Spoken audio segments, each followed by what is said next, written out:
I'm Dr. Allie with Bell Therapy and Wellness. Welcome to our YouTube channel. And today we're going to be going over a strengthening exercise for your pelvic floor and core. So this is going to be a little bit different than the usual exercises you have seen on here. We're going to step it up a notch. So before I get started, I really want to give a shout out credit to Steve Dischiavi. He hosted a course through Herman and Wallace that was called Athletes and Pelvic Floor Rehabilitation. That was absolutely phenomenal. I know I've talked about him on this channel before, but in anything I do that was inspired from his work or an exercise twist of his work, I always want to give him credit because it was a phenomenal course.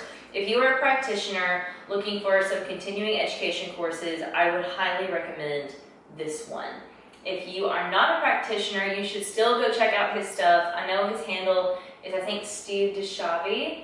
I'm going to look that up and put that in the description box, but any of his stuff on like Facebook or Instagram is incredible. Now, his demographic is primarily athletes, which is why this particular exercise is going to be a little bit harder than probably some of our past exercises that we've been over. So today I'm really excited to go over a bear plank knee lift off a yoga block with and without a fire hydrant or hip extension.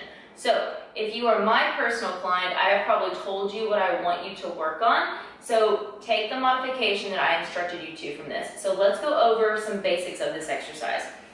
First of all, you will need a yoga block. So I'm going to keep one of my yoga blocks and we're going to come down into a bear plank position, which is going to be shoulders over your hands, hips over your knees.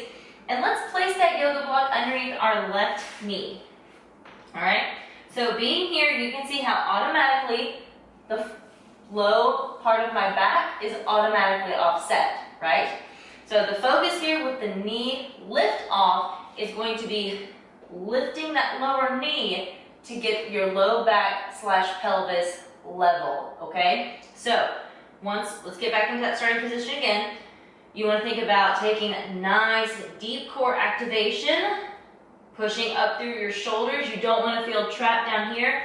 So push up through your shoulders, spine is long, activating that core, and then knee lift off into that bear plank position.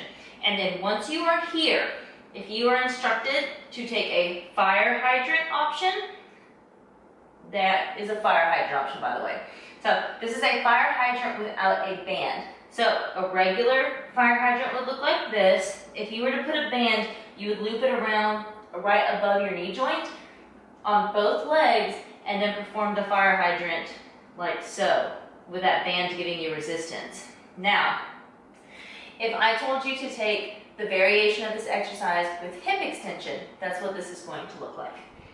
Shoulders over hands, keeping spine nice and long, brace the deep core, knee lifting off, and then we're going to float that leg back, almost like you would in a bird dog, keeping that back nice and strong, nice and stable, lowering it back down to that bend position, and then back to the starting position, okay? So there's a fire hydrant variation and a hip extension variation.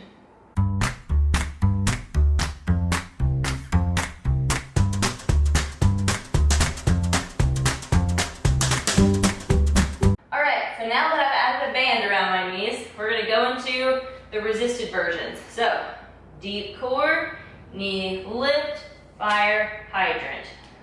Use a fabric band if you don't want it to roll on you. So level back, fire hydrant, and down.